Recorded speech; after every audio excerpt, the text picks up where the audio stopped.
The new financial scenario, cryptocurrencies, the Federal Reserve and a return to gold. Behind the scenes of the global economic scenario, decisive events are beginning to gain momentum. The Republican Senate of the United States recently questioned Jerome Powell, chairman of the Federal Reserve, in a session described by analysts as a true political spectacle. This move, despite appearing to be a harsh action against Powell, is seen by many experts as part of a carefully crafted plot to prepare the ground for his removal and introduce a successor aligned with a new economic vision. Among the names considered for this transition is Judy Shelton, an economist who openly advocates a return to the gold standard and a complete overhaul of the Federal Reserve structure.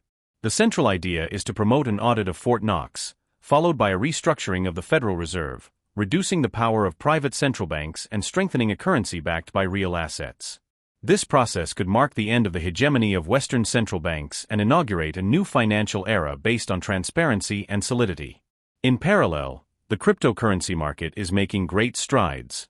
A recent milestone now allows the use of digital assets to acquire real estate mortgages, an innovation that signals the definitive integration of cryptocurrencies into the traditional financial system. This move paves the way for the use of cryptoassets as credit and financing instruments, consolidating the trend towards digitalization and monetary decentralization. The coming weeks promise to be decisive. Sources indicate that significant tax reforms will be proposed, paving the way for the large-scale adoption of digital currencies and the potential adoption of a new global monetary standard. However, despite the growing optimism and the climate of expectation, experts advise caution. Anxiety and the creation of unrealistic expectations can generate unnecessary frustration. This moment requires calm, critical analysis and patience.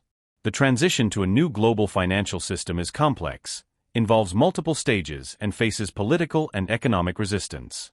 Even though clear signs are emerging, such as the possibility of purchasing real estate with cryptocurrencies, the full timetable still depends on a series of agreements and adjustments. In this scenario, it is essential to remain calm. The transformations promise to be profound and capable of reshaping the entire global economic structure, but each step must be taken with caution and discernment. True change, rather than an abrupt revolution, will be a gradual process of financial and political awakening.